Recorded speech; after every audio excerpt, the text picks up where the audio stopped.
Apalak, hi, how are you? How was the weekend? Amit, all fine. How are you? I'm doing good, perfect. So, how was the weekend, Apalak? As always, Amit, brilliant. Very Absolutely, nice. absolutely. Perfect. Apalak, so we're talking about 5G spectrum again today. I think we already have covered this in one of our previous episodes, but that was before the auction. Right, and today we are talking about some of the key takeaways, which for our audience from the auction here. So there have been reports that the government has earned more than 1.5 lakh crore from the 5G spectrum auction. Right. Apalak, what are the key takeaways?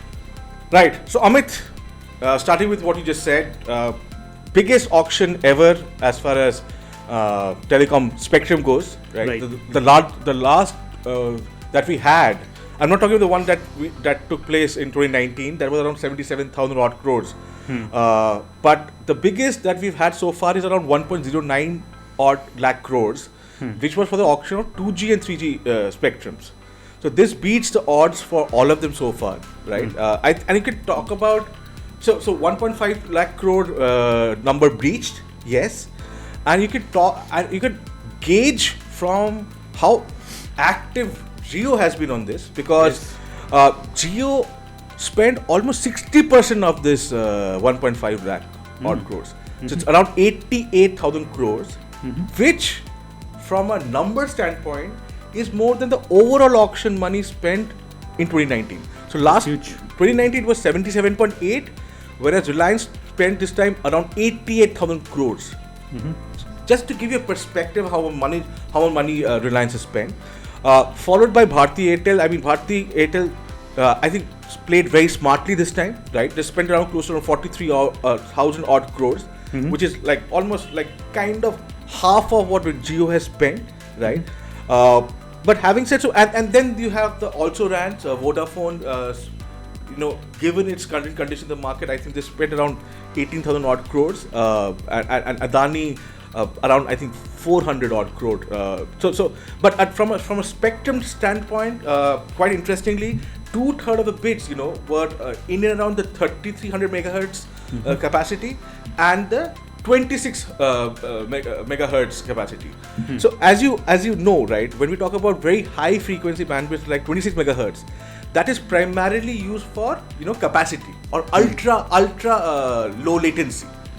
So I think most of the telcos, including Adani, spend money in buying this capacity.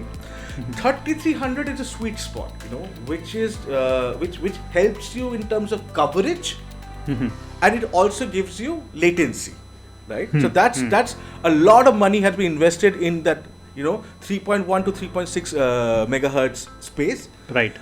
Very interestingly, in the last few bids, we've never seen the 700 megahertz being bought. This time, surprisingly, Jio went in for the 700 megahertz.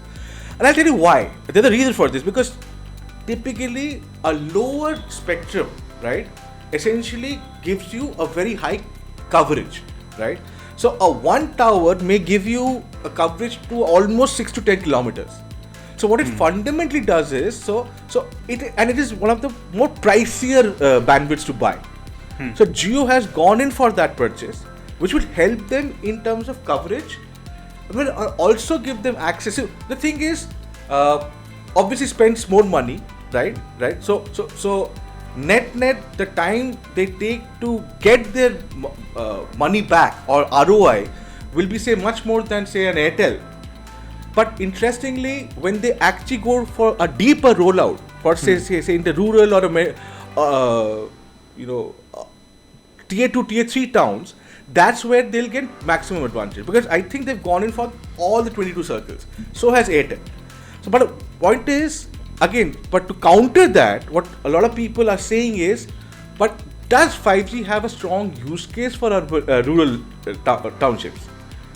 So I think it's a long-term vision, right? And some reports seem to suggest, I mean, there have been hints dropped that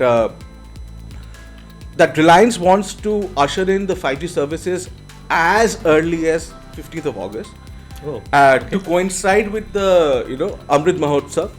So I think that is very, very early. I mean, considering that we are already in August. So, but time will tell. But I think very, very interesting phase. As you're aware, Amit, again, just for our audience, this capacity has been given out for 20 years, right? And the first installment is going to hit the government. The government is now richer by 1.5 lakh crores. And they get, in the first year, around 13,000 odd crores in the first year itself. And every year, there is fixed interest rate provision to it, which is at 7.2%.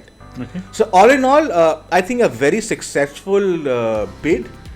Government should be happy, Almost 71%, so more than 70% of the spectrum which were put on auction have been sold, which translates to around roughly 51.23 gigahertz.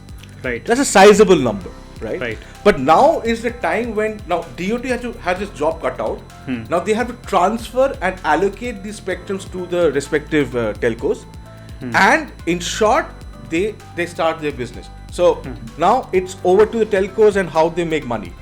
Exciting times ahead. Absolutely, Apalak. So and I honestly hope that telcos have played the cards to their strengths, and eventually it's the end customers who would benefit out of this. Apalak, that's it for today. Look forward to speaking with you again tomorrow. Take care. Bye. Thanks. Bye.